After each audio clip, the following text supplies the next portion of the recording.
Bismillahirrahmanirrahim. Assalamualaikum warahmatullahi wabarakatuh. Salam kedaulatan rakyat.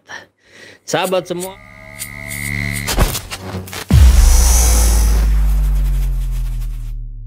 Sahabat semua, ya, mereka kehabisan cara untuk mendowngrade Anies Baswedan. Mereka semakin panas, mereka semakin kelojotan, dan mereka tidak tahu lagi harus menggunakan cara seperti apa. Sampai akhirnya dilakukanlah serangan darat. Kan selama ini itu di serangan udara ya, fitnah-fitnah terhadap Anies bahwa Anies adalah tokoh politik identitas, intoleran, radikal, radikul, dan seterusnya. Yang itu juga diterapkan dengan cara yang sama pada tokoh siapapun, tokoh kelompok yang mendukung Anies Rashid Baswedan. Nah, ini masif di mana-mana, luar biasa serangan melalui spanduk. Jadi kalau saya zoom ya, ini nih yang pertang di atas ini Bondowoso. Bondowoso, tolak Anies Baswedan, PA 212 Khilafah dan Politik Identitas. Ya, apa maksudnya? PA 12 tidak bicara mendukung capres. Terus apa? Kenapa dikaitkan? Karena mereka miskin narasi, mereka nggak punya data, mereka nggak punya fakta, maka yang mereka lakukan apa? Teori-teori post-truth mereka praktekkan hari ini. Terus saja dijejeli. Makanya siapa Ruhut Sitompul kemarin bilang gitu kan, ini cap politik identitas akan melekat. Ya memang mereka yang melekatkan ya. Jadi bahaya post-truth ini harus kita lawan dengan narasi-narasi yang mengedepankan fakta dan data. Kalau disebut politik identitas, mana buktinya? Definisi tentang politik identitas pun tidak jelas. Sekarang kita harus mengaburkan identitas kita sebagai seorang muslim? Kan tidak bisa. Apakah kita harus mengaburkan identitas kita sebagai warga negara Indonesia yang memiliki Pancasila? Kan tidak bisa. Identitas itu jelas. Identitas itu harus kita bawa kemana-mana. Kan begitu. Nah kemudian di-framing lah, distigmakan lah kata politik identitas ini dengan jualan agama. Yang jualan agama itu yang tiba-tiba pakai kerudung. Biasanya nggak pakai kerudung, kemudian bagi-bagi sembako pakai kerudung. Itu yang jualan agama. Yang tidak pernah kelihatan beribadah, mohon maaf ya, ini bukan saya maksud masuk ke ranah pribadi, tapi ini fakta yang nampak di berbagai media gitu. Itu di Bondowoso, ada juga di Cirebon. Wong Kabupaten Cirebon menolak Anies Baswedan, bapak politik identitas jualan agama dan ayat. Mana buktinya? Mana faktanya? Nggak ada. Ini post-truth saja. Mereka akan menggunakan ini terus-menerus sehingga rakyat diingatkan terus dengan cara-cara begini. Maka saya kira apa yang dilakukan oleh para relawan Anies Baswedan sudah sangat tepat, adalah memunculkan terus-menerus prestasi-prestasi Anies Baswedan. Memunculkan terus-menerus bagaimana karakter kepribadian seorang Anies Rashid Baswedan. Kita lihat beritanya ya. Ini tadi Bondowoso, kemudian di Cirebon, di Bandung juga ada. Kabupaten Bandung Barat. Nah ini di mana nih?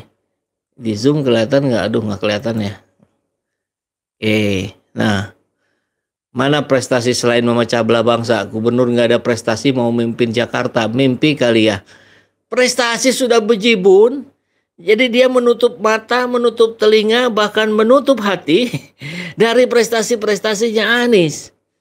Data mudah dicek di Google. Rekam jejak yang berbicara. Bukan visi, bukan misi, bukan janji. Itu yang sangat mudah kita counter dari narasi-narasi seperti ini. Bagaimana bisa dibilang mau memecah belah bangsa? Wong dukungan datang dari mana-mana. Ini nih Bandung Barat. Ini ketika kemarin acara ulang tahun Nasdem kayaknya ya. Saya juga sempat lewat kemarin pas mau ke Bogor. Ada spanduk ini masih ada kemarin. Nggak tahu sekarang udah dicopot atau enggak. Aliansi Pemuda Anti Intoleran Bandung Barat menolak kedatangan Anies Baswedan di Bandung Barat. Apa yang disebut intoleran itu? Tidak toleran. Tidak toleran itu tidak toleran terhadap apa? Terhadap kemaksiatan. Bagus itu. Nih fotonya kecil nih nggak kelihatan ya.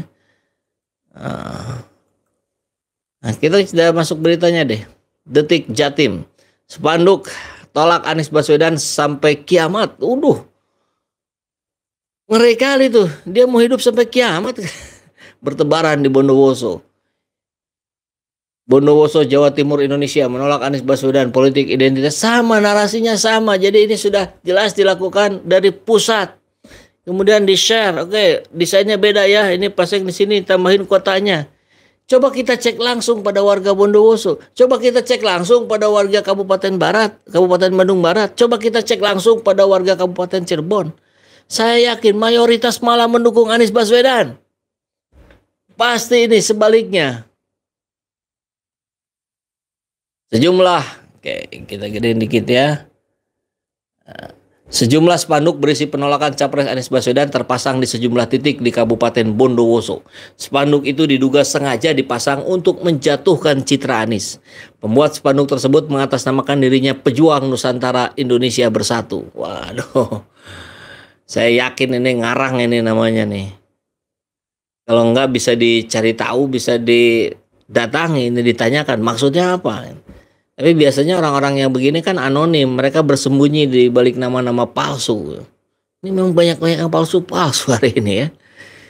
Berdasarkan pantauan Detikcom, spanduk didominasi warna merah dan putih. Spanduk tersebut bertuliskan Bondowoso menolak Anies Baswedan sampai kiamat. Hebat kali nih orang ya. Sampai saat ini belum diketahui siapa dalang di balik pejuang Nusantara Indonesia Bersatu tersebut. Kita lihat, ada tidak spanduk-spanduk begini yang menyerang Ganjar, misalkan Prabowo? Tidak ada. Karena mereka ketakutannya semua pada Anies Baswedan. Sehingga dilakukanlah cara-cara picik seperti ini. Selain menolak Anies, spanduk itu juga berisi penolakan terhadap politik identitas PA 212 serta khilafah. Ini kayaknya ketakutan juga nih. Sebentar lagi tanggal 2 Desember akan ada lagi tuh aksi 212. Spanduk berukuran sekitar 5 kali 1,5 meter itu dikaitkan ke pohon. Satpol PP telah menurunkan spanduk-spanduk tersebut. Ya syukurlah ya, mereka juga paham bahwa ini adalah tulisan-tulisan yang provokatif, fitnah, mengadu domba. Ketua Jaringan Nasional Jarnas Anies Baswedan Bondowoso, Haris Humaydi mengatakan pemasangan spanduk tersebut merupakan salah satu bentuk kampanye negatif. Ini bukan negatif, ini kampanye hitam karena isinya fitnah. Ya kalau negatif campaigns, kita tahu banyak pakar politik juga bilang itu masih oke, masih bisa dilakukan, tidak melanggar aturan. Ya, karena kan kalau negatif campaigns itu artinya ada berdasarkan data dan fakta, inilah kelemahan Ganjar Pranowo misalkan. Ganjar Pranowo mau nyapres gimana nih, wadah saja nggak selesai-selesai, misalkan begitu. Itu negatif campaigns dan itu boleh-boleh saja gitu. Tapi kita tidak boleh memfitnah gitu, melakukan menunjuk sesuatu pada Ganjar yang Ganjar tidak melakukannya. Nah itu adalah black campaigns. Tulisan di banner ini dipasang sepanjang jalan antara kota Bondowoso Dadapan. Kami mengetahuinya saat kejadian Jalan Sehat Jaka Sopan, kata Haris kepada awak media Senin 14 November kemarin. Ini luar biasa ya. Kayaknya mereka sudah mulai mengganti cara dengan black campaigns. Mungkin cara-cara yang dilakukan sebelumnya dengan memunculkan tokoh-tokohnya mungkin ya itu tidak berhasil menaikkan elektabilitas. Nah, Haris menyayangkan adanya tindakan yang dapat memecah belah masyarakat ini. Oleh sebab itu dia berharap ada proses hukum lebih lanjut dari polisi. Mungkin CCTV harusnya bisa ngerekam ya. Nah kan dia bisa tahu kapan, jam berapa, di mana dan seterusnya. Tentang pemasangan spanduk yang berisi fitnah, kami harapkan segera ada tindakan dari aparat penegak hukum yang ada. Meski hingga saat ini pihaknya belum melapor secara resmi, namun polisi bisa mengambil tindakan cepat. Saat ini, Jarnas masih melakukan kajian dan pembahasan terkait motif pemasang spanduk. Keterangan di Himpun Jarnas, pemasangan spanduk diduga dilakukan pada malam hari sebelum Jalan Sehat Jaka Sopan. Ya tinggal mudah mestinya gitu ya. Kemarin aja yang tayangan berapa 16 menit kebaya merah itu cepat kali diprosesnya ya. Nah yang begini-begini pun harusnya cepat juga diproses Pak. Yang penting jaga stamina, oke? Salam kedaulatan rakyat. Assalamualaikum warahmatullahi wabarakatuh. Alhamdulillahirrabbilalamin, saat ini banyak sekali sahabat-sahabat dari Saiful Zaman Channel yang menjadi patron dari kegiatan ini, yang mendukung, yang mensupport dengan berbagai cara. Luar biasa, via WhatsApp, via grup, via media sosial lainnya. Bahkan tidak sedikit yang kemudian mendonasikan uangnya untuk perjuangan kami di medan dakwah ini. Ya jelas hal ini sangat membantu keberlangsungan channel ini karena kebutuhan pun kemudian bertambah. Tidak bisa lagi ini dikerjakan oleh 1-2 orang. Kita harus merekrut lebih banyak orang. Dan itu jelas membutuhkan dana yang tidak kecil. Nah, oleh karena itu buat sahabat-sahabat semua yang terus mendukung kami, doakan juga kami untuk mampu istiqomah, untuk mampu terus menyuarakan dan menggemakan suara hati rakyat. Dan seperti biasa, bagi yang ingin membersamai kami dengan membantu operasional channel ini, sahabat bisa mendonasikannya ke nomor rekening yang ada di bawah sini. Dan silakan untuk mengkonfirmasikannya ke nomor yang ada di sini.